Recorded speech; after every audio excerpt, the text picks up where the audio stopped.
Hello, YouTube. Everybody out there in YouTube land, on the internet. I hope that your day is starting off right if you're up at this particular time, no matter where you at in the world. And of course, as always, I just want to express a few ideals with you. Share some of my ideals, right? All right, so I've been on, social media and there's been topics. I try not to deal too much with topics that surface on the internet as far as news and current events is because I definitely have a paranoid side of me, and over the years I have learned to trust my own intuition, and I strongly subscribe to not believe in something unless I see it with my own physical eyes. Now, of course, everything has a pro and cons to it, right? The pro aspect of it is I'm least likely to be manipulated by social media or current events in the news and things of that nature. The bad part of it is occasionally they might be telling the truth, right? But I try to I try to feel my way, navigate my way through it, right? Because I'm a firm believer that when you get on certain levels, that we can only kill ourselves. Going back to the Garden of Eden, whether you want to believe it or not, but I believe, me personally, I believe that the Bible is a psychological book. You know what I'm saying? I never take nothing in there as physical. It's all, I believe is decoded and is symbolic to the course and the journey that the soul takes, and through and the certain things that the soul goes through and feels and goes through. So that's my personal belief system. So we're going to the Garden of Eden thing. Death, death never came. Death never came until Adam bit, of course, we know, from the tree of life or the tree of good and evil. So to me, where I take that in my mind is good and evil. The evil is just falsehood and good is the truth. You know what I'm saying? So we live in a world where they mix the two together. So it's sometimes it's kind of hard for certain people to see the actual truth. You know what I'm saying? So, and this whole world is, whether you want to believe it or not, is decoded from the news that you watch, the movies that you watch. There is a story and then there's a backdrop story. You want the backdrop story. You know what I mean? And hopefully you have beings that surround you and that love you and bless you and point these truths out to you. So, with that said, what I want to deal with is not so much dealing with any specific individual, but I just want to share a few things with you. When you're dealing with your stars, your entertainers, right? You want to be careful of not being in a position of judging somebody for several different reasons. One, you don't quite know the details and everything that's going on, right? That's one. And that can be real detrimental because there's been a system designed where people are receiving blessings from wrongful lawsuits. And what I mean by that is they'll put out a rumor about a star and then people will sit there and they'll talk about it like it's true, right? But there's a such thing called the higher courts. And 9 times out of 10, the higher courts take place when we're asleep. And the soul travels and it makes its journey and it bears witness to what you did that day, because the soul is what records. Like, I believe in the Quran it talks about the angels that record your good and bad deeds. That's your right and left hemisphere. You know what I'm saying? Everything that you listen to, everything that you see, you know what I'm saying? When you go to sleep, your soul rises and it bears witness to you. So I think if a lot of people understood that, like prime example, you might kill somebody, right? You're on the street and you murder somebody, right? You might not think nobody sees you, right?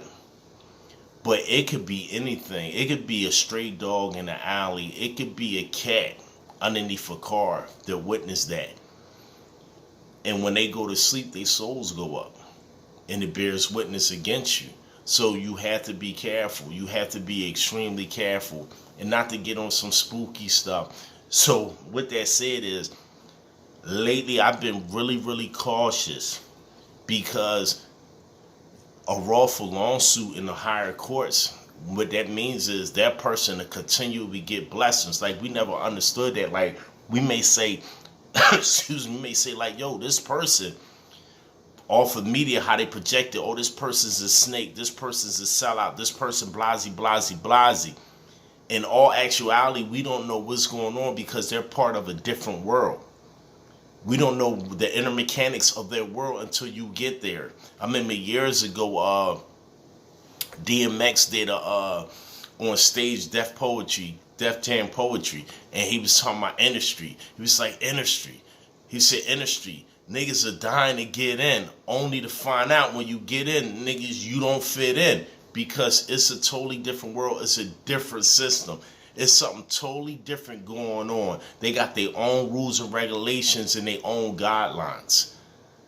So going back to that, you might see a person's the most foulest person and all this, and you wonder why they don't get convicted, or you wonder why certain things, or they just keep getting blessed. They keep getting riches in abundance, because a lot of times the information that's put out them is false, and they want people to do that, wrongfully accuse them. So when they go in the higher courts and when them souls go up, the souls know the ultimate truth. And when it's not the truth, they get blessed, and then as a result of you wrongfully accusing that person, you get cursed. So that's why the best thing is, I'm a big propagator. I'm big on going inside of self, building self up, concentrating on self. Go inside yourself for a minute. Block the rest of the world out. Block the rest of the world out. Start caring about yourself. Get deep into yourself. Start loving yourself. Love the symmetry of your body. Love the fluid movements of your thought. Like, feel yourself. And then everything, you'll find everything will come to you. Start feeling yourself, going inside yourself. And the information that you'll get. Like, I give you a prime example. We watch these documentaries on Egypt, and we watch how they got pyramids here, pyramids there, and we wonder how you got some indigenous tribes in Africa. They got the disc in their lips, they got the disc in their ears, and then you see Indian tribes the same way. You see pyramids here, you see pyramids there. You wonder why. You wonder why these things are taking place, or how did they take place if the concept. So you got all these type of theories. And one time the concept was one big body mass. We had spaceships, aliens, and all that. But the actual reality of it is when you really start to study, especially in the occult, and you get to studying, like when you get China degrees, right? And you understand the northern school and the southern school, and the different trains of thoughts and the philosophies, and you understand that you lose certain powers when you talk, like what I'm doing now. You lose certain powers. That's why it says that God gave his only begotten son to the world, right? Because you lose when you talk. You lose when you tell. You're actually dying. When you're quiet and you keep it in, you're building your universe. Not only that, you're reconnecting to something. And the reason why they were able to build these pyramids all around the world is because they didn't really talk. Nobody has put this together. Like language, writing, all of that stuff is new to the people of the earth. They function underneath a different system. They did not talk. So they didn't need phonetic spelling. They didn't need the words. They didn't need that because they talked through telepathy. They talked through their minds. That's how they communicated. They was in sync with one another. They literally could talk to you through their minds. I'll give you a prime example. In the city of in Egypt, Alexandria, right? They got this story in the Greeks, amongst the Greeks as well as amongst the Jews, right? And what they did was they took several Jews right? Jewish rabbis, wise men, and they put them in separate rooms. And they all made each and every one of them, they didn't let them out until they wrote the Torah. These guys were able to write the same words, the same book. They were able to write everything. Not one letter was off. And nobody put it together because they were mentally in sync. They could talk to each other by way of their mentals. They did certain things, and there's certain acts that you can perform to unify a collective of people.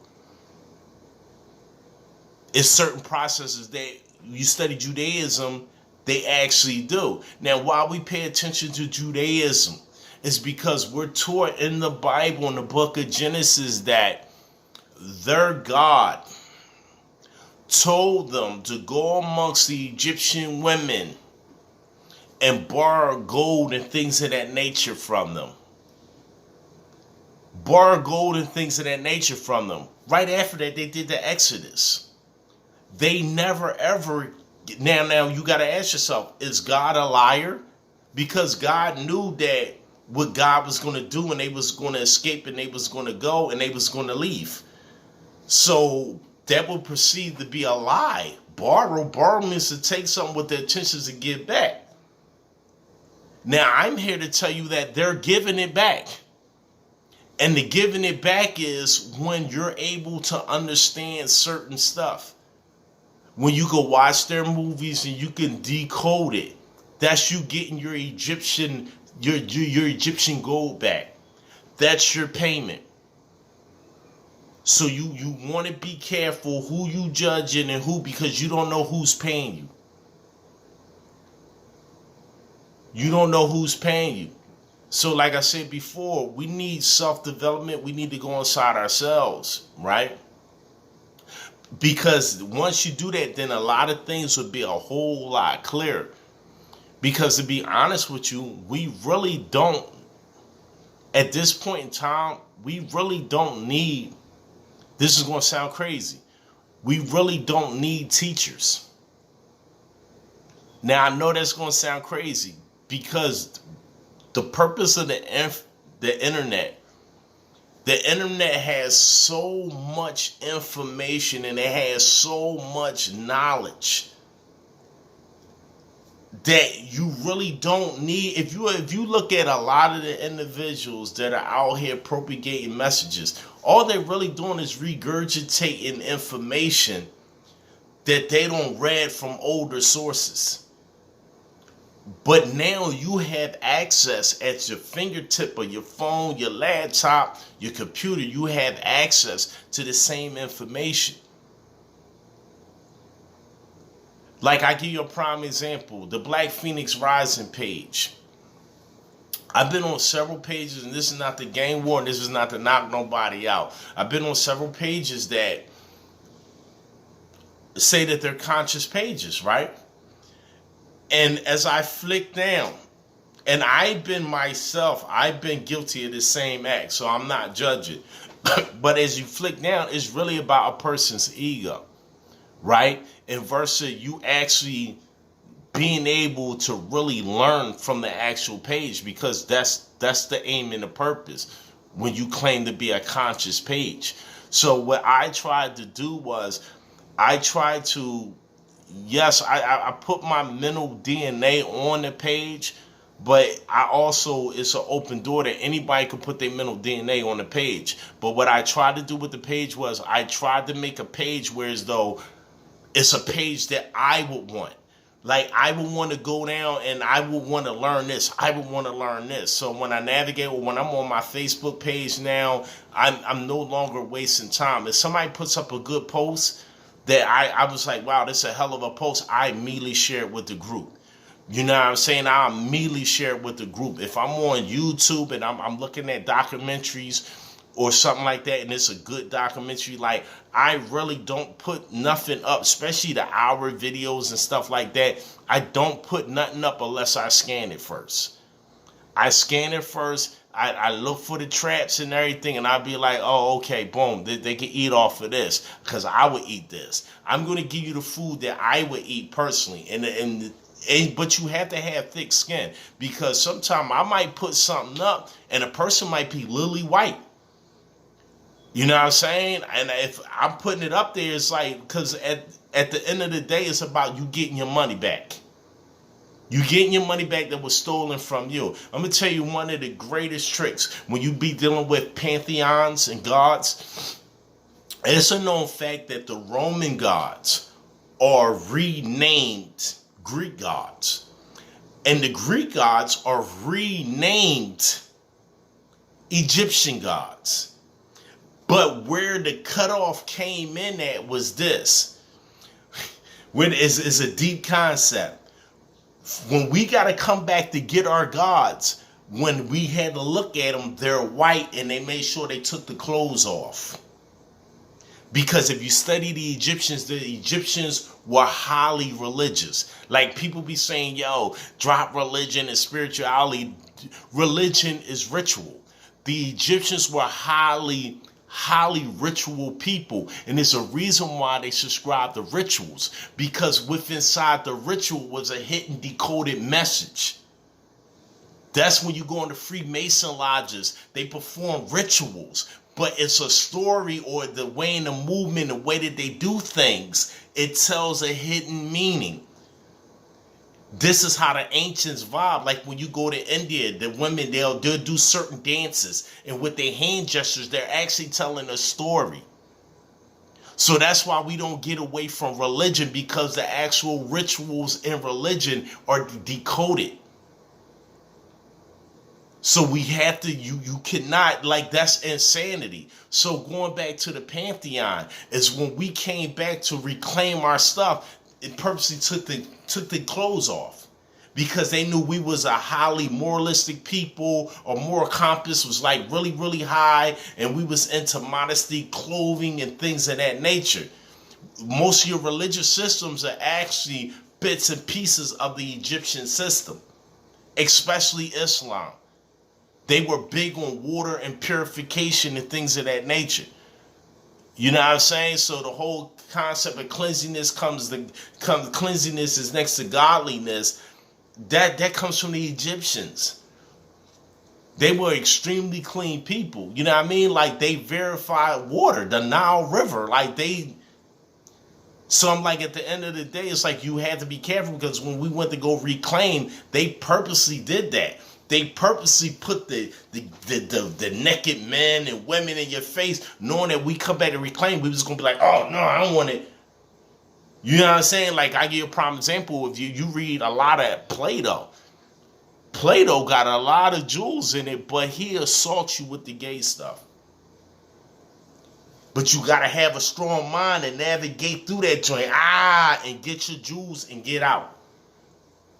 It reminds me of a Greek story about, I believe it's Jason and the Argonauts. If you're a certain age, you remember they had these movies, right? Where he goes sails the seven seas like Sinbad, right? But they got a point where they go to, it's a spot where they go through. I don't know the name of these females, but they I believe it's sirens.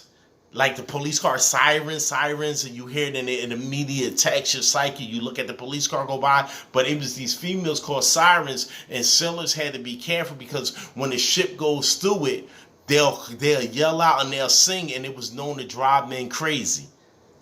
So they would put wax in their ears so they couldn't hear it. Metaphor for the psyche. So sometimes you got to go into places to get back your money.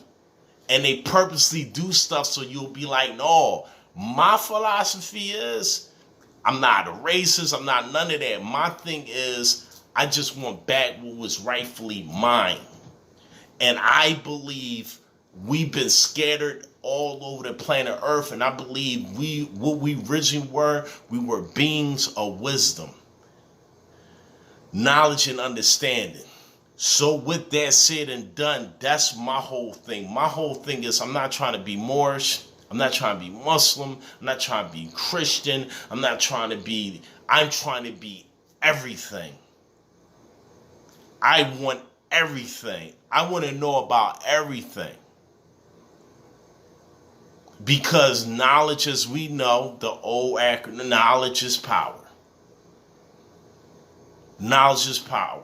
And that's going back to indigenous tradition, not just indigenous tradition, all cultures, white, Indian, African, whatever you want to call it, right? They all had elders, and the elders was known to be wise. Even in Egyptian mythology, you had Tehuti, or the wise ones. You study England, Merlin the magician. He was with the beard. He was the wise man, wisdom. And that's what I'm about. We always been a wise people. Even when you go down south, that's the difference a lot of times between the South and the East Coast. The Southerners they always been known to be wise. You think you judge them according to their dialect and what they're saying out their mouth and how they pronounce their words, you would know that's crazy, because they'll sit there and they'll smile at you, and they'll act dumb. You know what I'm saying? But for real, they're wise. We were always a wise people. And I'm a lover of wisdom. To the point sometimes I've been accused of being a drunk, because wisdom is also associated with wine. So I just want to say that. And I just want to, I want everybody to experience the best of what I experienced and more. You know what I'm saying? So I'm going to continue to put content on the page. You know what I'm saying? Like, I give you another example. I had recently put up Plato's Republic, right? Now, we always kind of constantly figure out this thing that we're in, this magic spell that they placed over us called America, right? We don't study the law, we don't study, but the understanding is really simple. The key to getting the understanding is really simple, especially when you understand what's really going on. It's not as complicated as people think. So I put the Plato the allegorical cave from Plato's Republic on there, because if you understand that the writers of the Constitution and the brainchild of the Constitution was Thomas Jefferson, he based it off of Plato's Republic, which is a book which the allegorical cave came out of. So if you understand that, and understand that you could take that little bit and expand it and start studying what Plato taught on forms and shadows, and understand that the people that was in the chair, they was watching the shadows on the wall, which was represented distorted truth, which is social media, the shadows, by people that was in back of them with the light doing the hand gestures off of the light, but they had the light. And how the one got freed, and in order for him to be free, he wasn't facing this way, the way he had to turn backwards, go inside of self. It's all metaphorical. But if you're on some white devil's eye, like, you're not going to get that jewel that's beneficial to you. All I'm saying is, man, get your money, man. Get your money. Read everything. Empower yourself. Read everything. Know everything. Learn the new. Learn the old. Learn because that's what we done, because it all at the end of the day comes from the same source. And at one time that source was consolidated. It was together. And then you're going to find out that all of these sources is really your mind. And the reason why we're so helter-skelter and sporadic and all over the place is because we haven't brought it all together and consolidated our minds. And you do this when you study all branches of knowledge, all branches of wisdom. So with that said and done, I'm going to go and salute out. And I hope y'all have a blessed day or a blessed night, depending where you're at on the world. I love you. Peace.